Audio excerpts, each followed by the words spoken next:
There will be time for you to read the instructions and questions, and you will have a chance to check your work. All the recordings will be played once only. The test is in 4 sections. Now look at Section 1. Section 1. You will hear a woman making a telephone call about joining a cycling club. First, you have some time to read questions 1 to 6.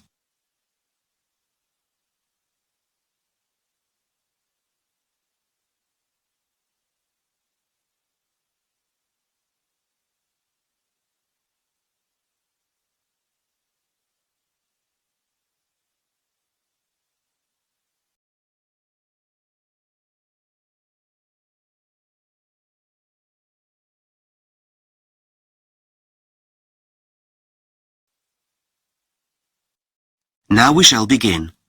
You should answer the questions as you listen, because you will not hear the recording a second time. Listen carefully and answer questions 1 to 6. Hi, is that the cycling club? That's right. How can I help you? I'm Beth. I've just moved to the village and have been thinking about getting involved with a cycling group. Hi Beth, I'm James and I'm the club secretary. We're always keen to welcome new members. Have you got much cycling experience? Not really. Does that matter? Not at all. There are lots of cycling opportunities here. For example, some of our members take part in competitions throughout the year, if you're interested in that. Otherwise, we meet each weekend and just go cycling.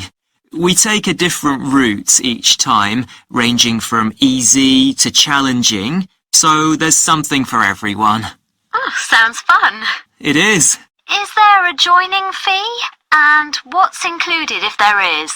There's an annual membership. It isn't much, but it covers things like our newsletter, which we email to members every few weeks, informing them of what's going on. We also have regular meetings here at the community centre. There's a small extra fee for that to cover refreshments, as well as any guest speakers who come along to talk to us about diet, avoiding injury, that kind of thing. Great idea. Helpful for me to know about that kind of thing as an inexperienced cyclist. Oh, and if you do join, we're giving all new members a free repair kit. We used to give a free water bottle for people's bikes, but most bikes come with those now, so... Oh, that's useful.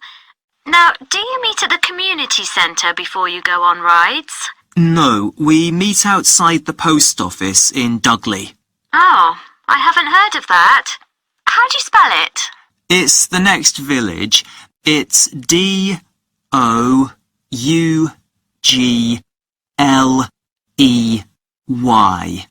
The reason we meet there is because there's a large car park, which is handy for people from outside the area who drive in. Ah, got it. And what would I need to bring if I went on any of the weekend rides? Do you have proper cycling gear? There's a great local cycling shop which has some great offers on for our members at the moment. Long-sleeved t-shirts are very popular in this cold weather. And I bet you've never tried warmers for your knees before, have you? And do you have a pair of cycling gloves? You'd be amazed by how much the right clothing makes a difference to your comfort and abilities. I'm sure. Well, the shop will sort you out with what you need. Anything else you'd like to know? Yes, I have 2 kids. I'm not sure whether or not they'd be interested in joining the club, but they don't have their own bikes yet. Is it possible to hire them here? Absolutely. We do everything we can to encourage people of all ages to take up cycling. You can pay monthly, which works out cheaper, or each time you attend a weekly excursion. It depends how often you think you'll be joining us on rides, really. Before you hear the rest of the conversation, you have some time to look at questions 7 to 10.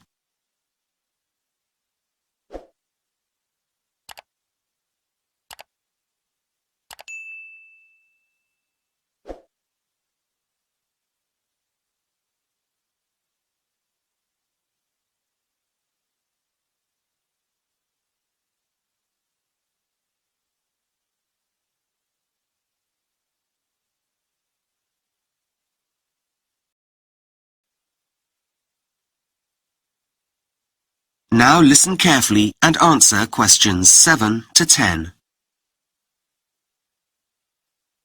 I assume the rides you do are local? Most of them, yes.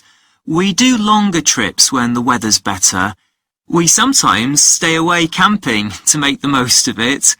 One of our favourite excursions, most summers, is riding along the river as far as Brownside. That's about 100 kilometres away, though this year we're going to the mountains, which will make a change. At some point in the future, we'll try the Lake District. That's something we've wanted to do for a while. And you hold other kinds of events too, don't you? I heard you do an annual charity event. Is that right? Yes, we do. We raised money for a new classroom at the local school last year through our sponsored bike ride. We have some other fun events too, like a party each year to celebrate the club's birthday. Members are welcome to bring their friends and family along to that. Brilliant. Well, I think that's about everything. Oh, do you have the telephone number for the cycling shop you mentioned? Yes, just a second. Here we are. It's 221337. Great! Oh, one more thing. It was my neighbour who told me about the club and suggested I contact you. But do you have a website where you put information? We do indeed. Go to www.getoutside, that's all one word, .com. Great! Thanks! That is the end of section 1. You now have half a minute to check your answers.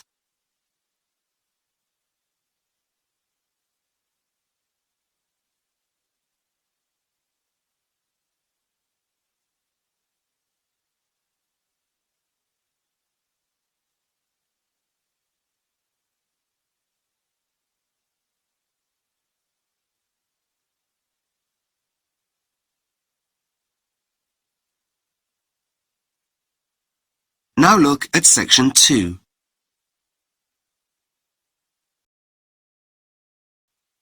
Section 2. You will hear a talk on the radio about letter writing. First, you have some time to look at questions 11 to 15.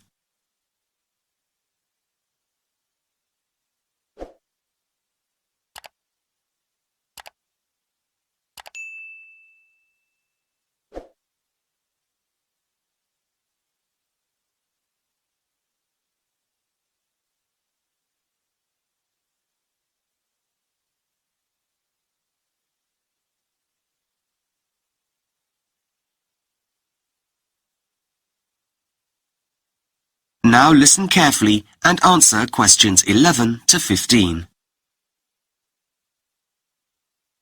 And now for the last part of today's programme, I'd like to welcome author Erica Winter, whose recent book entitled Say It in a Letter has already sold 10,000 copies.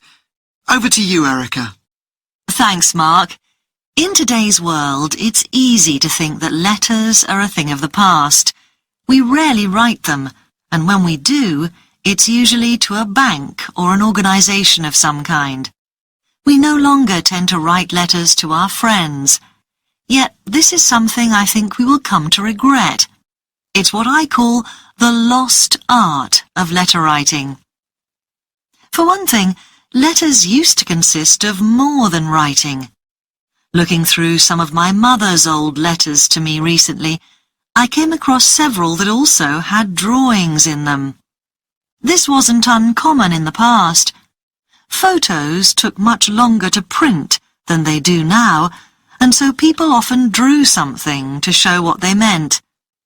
In fact, my mother still does this, not only in her letters, but also sometimes on the envelopes. Another important thing about letters is that they represent one side of a conversation. And before the time of emails, these conversations could center on people's deepest secrets.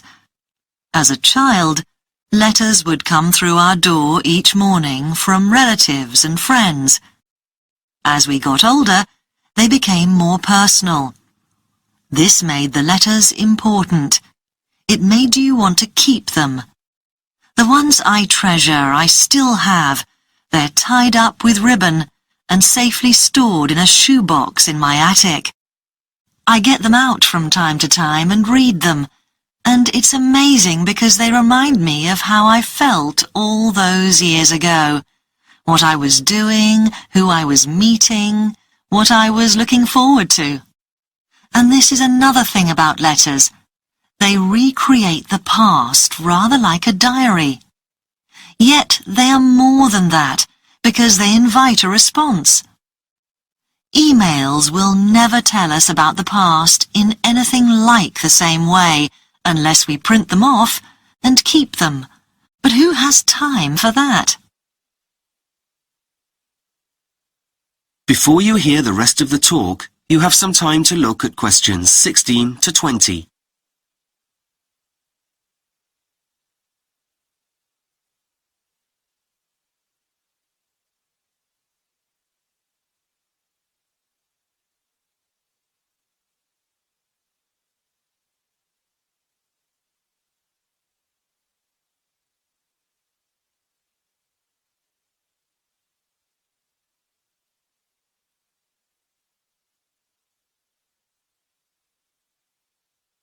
Now listen carefully and answer questions 16 to 20. So, if you want to give letter writing a try, and in the years ahead you may be very glad that you did, here are a few important tips. First, using a pen and paper is very different from using a keyboard and a screen. We can't easily change what we write with a pen, and so letters show much more of the thought process of the writer. And to get those thought processes going, you really need to make sure that the room you write in is a quiet one. And this means removing all mobiles, computers, tablets, and other distractions. Second, it's much more inspiring to write on decent writing paper using a fountain pen than it is to use an old notepad and a ballpoint pen. So make sure you have the equipment you need. It shows that you've taken the trouble to present your letter in the best possible way. Also, your letter will stand the test of time. Cheap paper quickly falls apart. As I said earlier, a letter is really one side of a conversation, and because of this, you may be asking your recipient, that's the person receiving your letter, to give you some answers to problems that you have. So, in other words, use your letters as a tool. If you're worried about your job, for example, you can consult others about the things that are bothering you, and so get the sort of advice that you need. You need to practice to make this really work for you, though. You need to think carefully about the wording of each question that you ask, so that you get the answers you need. Unlike emails that we tend to write quickly without paying too much attention to wording, letters need patience and thought. And lastly, make sure you know how to begin a letter, where to put your address and the date, for example, and how to finish your letter, depending on your recipient. Should you say best wishes, or yours sincerely, or simply love from? The ending you use must be suitable, or you might offend people. This will be something some listeners may have forgotten, or never had the chance to learn in the first place. That is the end of section 2. You now have half a minute to check your answers.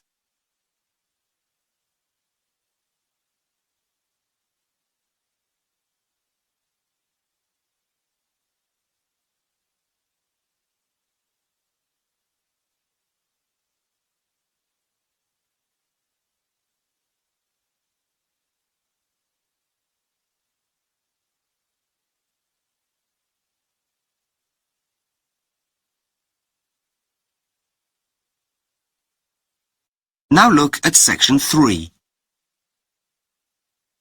Section 3. You will hear two students talking about a course they are doing in Chinese at university, 1 to 24. I'm really enjoying our Chinese language course so far, aren't you? Yeah, I definitely made the right choice coming to this university. The teaching's so good, isn't it? I love the methods our tutors use. They really get the most out of us. I never thought I'd learn so much so quickly. Goes to show what a difference it makes being taught by native speakers. If I'd known about that in advance, it would have confirmed my choice absolutely. It's an aspect of the course which is really useful. It's cool having lots of options to choose from too, as far as topics to study is concerned, though that wasn't something I really considered in much detail when I was deciding where to study. I know what you mean. I have to say I'm finding the culture course absolutely fascinating. I'm glad that's on the timetable. By the way, how are you finding living away from home in a big city? Well, it was a bit of a nightmare at first, having grown up in a sleepy village in the middle of nowhere. I do miss the peace and quiet sometimes, but I wouldn't have it any other way. I had to try something new. That's why I'm here too. There's no way I could live in the country. I'd be bored out of my mind. Do you think you'll spend the 3rd year studying abroad? We have the choice whether or not to go, don't we? Why else would I have registered here? It's an unmissable opportunity, wouldn't you say? I'm with you there. It isn't as expensive to do as some of the study abroad programs at other universities. Thankfully. Anyway, have you seen the list of study groups for next semester yet? We're allowed to join 2. I'm having trouble deciding which ones to join, actually. I'd like to do them all, though I know we won't have time, what with our regular lectures and everything. Well, there's the grammar study group. My grammar could definitely do with a bit of polishing, though I have to confess I'm probably likely to give that a miss. I've come to the same conclusion. The writing skills group would definitely be useful, especially if we end up working in China at some point. I'd rather get my speaking skills up to scratch. You can never do enough practice there, so that's something I'm going to sign up for. I'll go with that. What about literature analysis? Fancy that? Getting to grips with Chinese literature sounds like a real challenge. And one I'll attempt at some later date, I think. I was thinking about putting my name down for it, though, to be honest, I might be better off putting some work into understanding what people are saying to me. So I think I'll go for that group. I know what you mean. That's that decided then. Before you hear the rest of the conversation, you have some time to look at questions 25 to 30.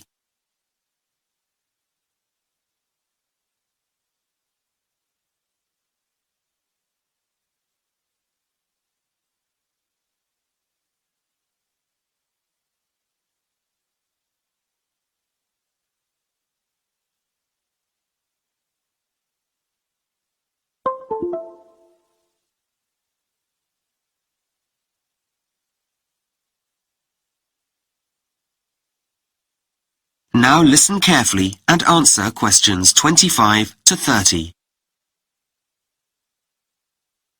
How have you been finding the free online resources we've been given access to?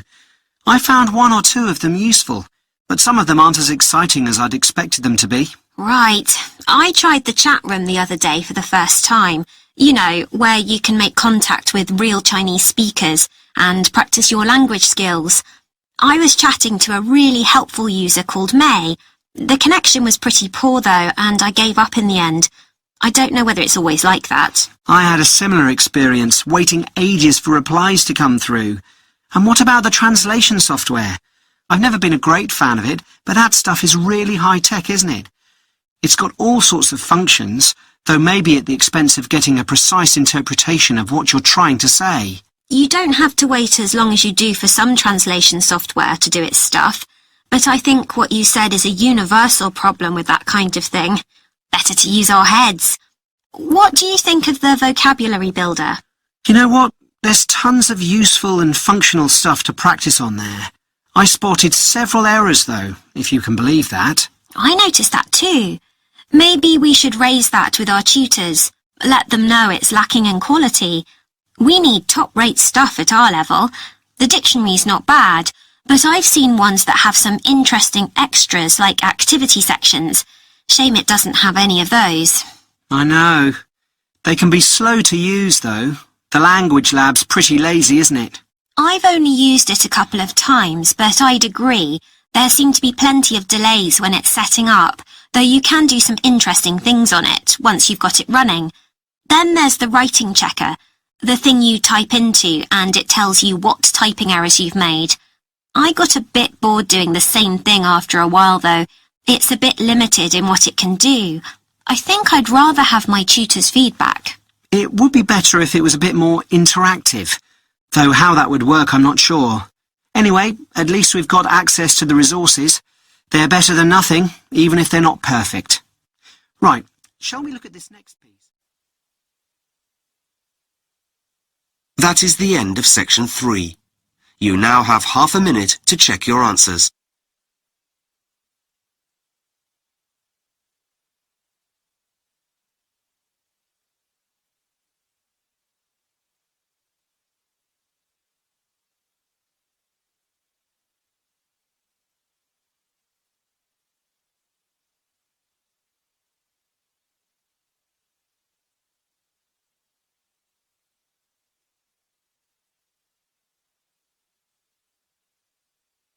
Now look at section 4.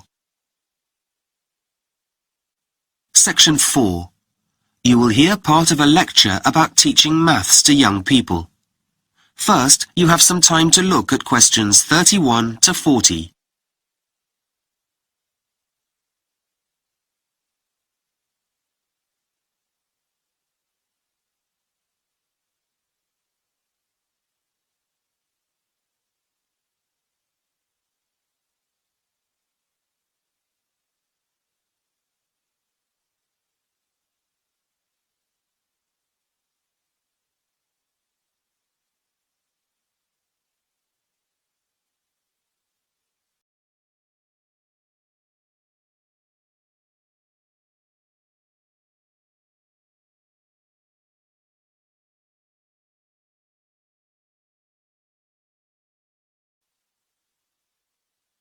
Now listen carefully and answer questions 31 to 40.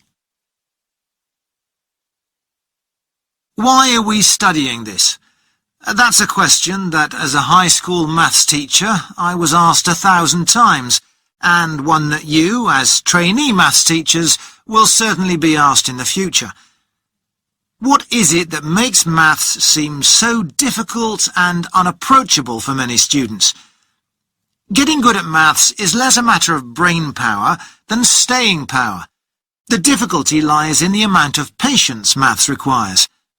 And it needs persistence too. It's not a subject that comes automatically or intuitively to many students. Another question I used to be asked was, how am I going to use this in my life? And this is the crux of the matter. Unless students can really get to grips with the relevance of maths to their everyday lives, it makes teaching the subject a very tough task indeed, especially when they know that in this world of instant gratification, they can find answers to virtually any problem by doing a quick internet search. So, what can we, as teachers, do to make maths more accessible and interesting to our students? Well, for a start, we need to help them see how maths is needed in their daily interactions. Whether it's following a recipe or deciding how much paint you need for your kitchen walls, we need to help students see that it's maths that's at work in achieving these goals. It's easy to see why simply forcing students to employ methods of memorization or reciting formulas leads to a teacher's failure to inspire in the maths classroom. Maths is a universal language. Anywhere you go, you can interact with people in all walks of life, and they'll understand you if you speak maths. The language of numbers can help anyone perform daily tasks and make essential decisions. For thousands of years, the same principles of maths have been practiced by mankind around the globe. In order to get things done, especially in modern society, you simply have to employ maths. Your proficiency in the subject, or even a little knowledge of the fundamental operations of it, can help you shop wisely and stay within a budget, or get your head round population growth. Maths is also critical to a range of professions, and whatever your background, if you've been taught the basic operations of maths, you have the potential to become a millionaire.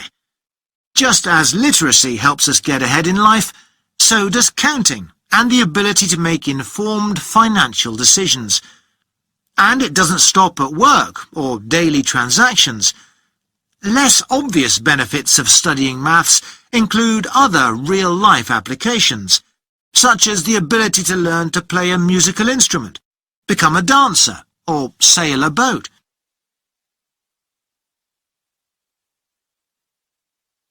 So, what is it that we need to be teaching? Yes, it's difficult to see how some mathematical concepts translate to the world outside education. Perhaps you'll never use a particular formula in your job, but by learning the process, you'll have trained your brain to solve problems whilst reinforcing the basics of maths. There are, however, formulas which are more transparently useful.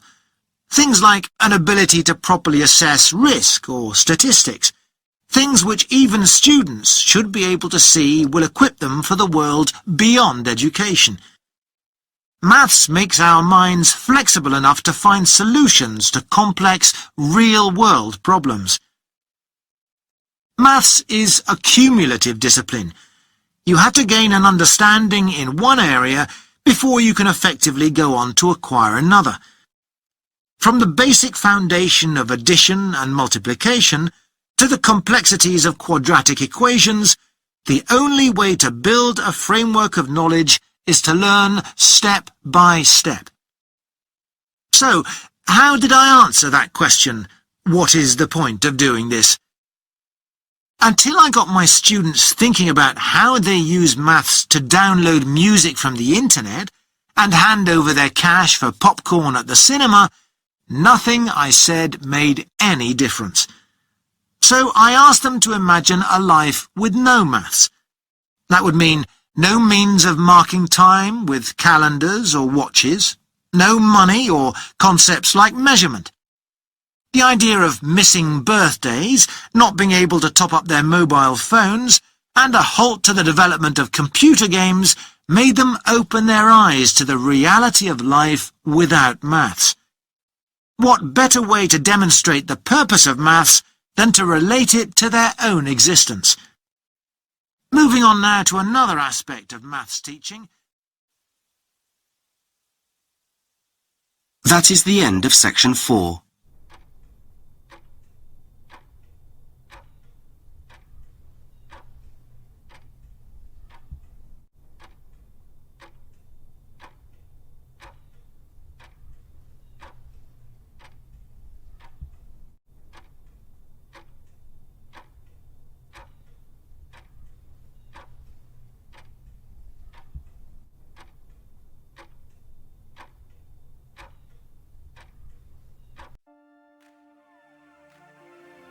That is the end of the listening test. In the IELTS test, you would now have 10 minutes to transfer your answers to the answer sheet.